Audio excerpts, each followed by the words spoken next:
La Bible ne cache pas les erreurs, les fautes et les échecs de ses personnages, et la terrible histoire des filles de Lot en est un exemple très clair. Les filles de Lot sont connues dans la Bible pour avoir engendré par le péché les ancêtres de deux peuples ennemis des Israélites. L'histoire de ces deux femmes est relatée au chapitre 19 du livre de la Genèse dans l'Ancien Testament.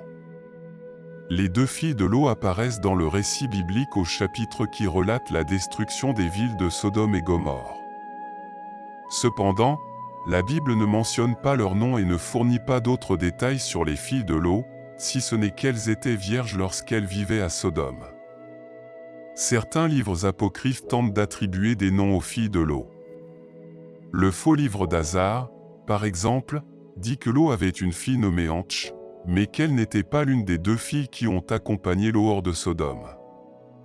Cette fille de Lot aurait été brûlée à mort par les habitants de Sodome pour avoir aidé un étranger qui mourait de faim dans la ville. Le problème de cette histoire est qu'elle est consignée dans un livre qui manque de crédibilité.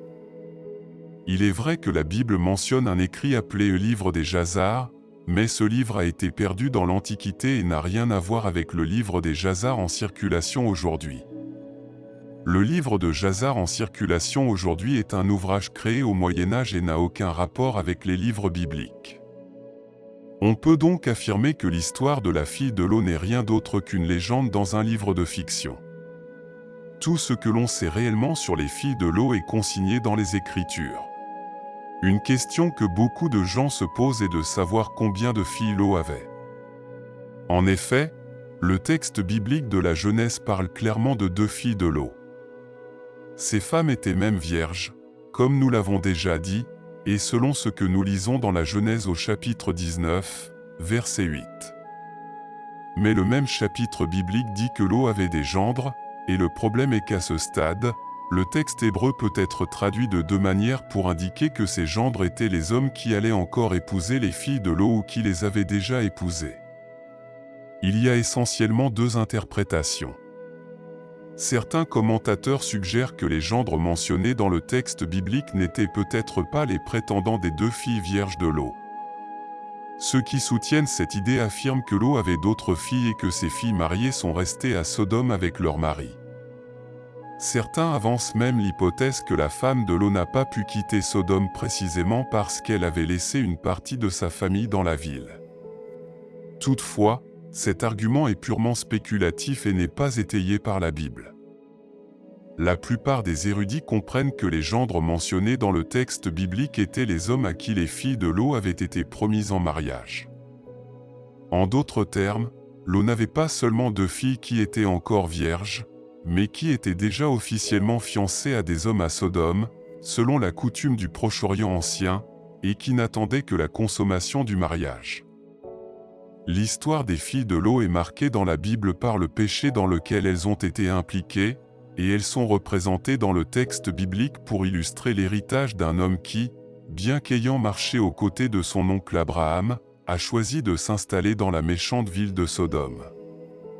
Lorsque Dieu a décidé de la détruire, la Bible dit que, par amour pour Abraham, le Seigneur a délivré Lot. En d'autres termes, la délivrance de Lot et de ses filles de Sodome était une pure manifestation de la miséricorde divine. Bien que considéré comme un homme juste qui s'affligeait de l'immoralité de Sodome, Lot a dû être conduit hors de la ville par les anges du Seigneur. Puis, avec insistance, Lot a demandé à suivre son propre chemin, ce qui montre que même après avoir été délivré par Dieu, il a choisi de prendre ses propres décisions. C'est ainsi que Lot et ses deux filles se sont retrouvés dans la petite ville de Zoar. Cependant, le texte biblique raconte que, pour une raison quelconque, Lot a eu peur de rester à Zoar et est allé vivre dans une grotte dans les montagnes avec ses filles. Certains commentateurs suggèrent que Lot a peut-être identifié à Zoar le même modèle de comportement qu'à Sodome et qu'il a craint le jugement de Dieu. Mais si c'est le cas, Lot n'a pas fait confiance à la promesse du Seigneur selon laquelle la ville ne serait pas détruite.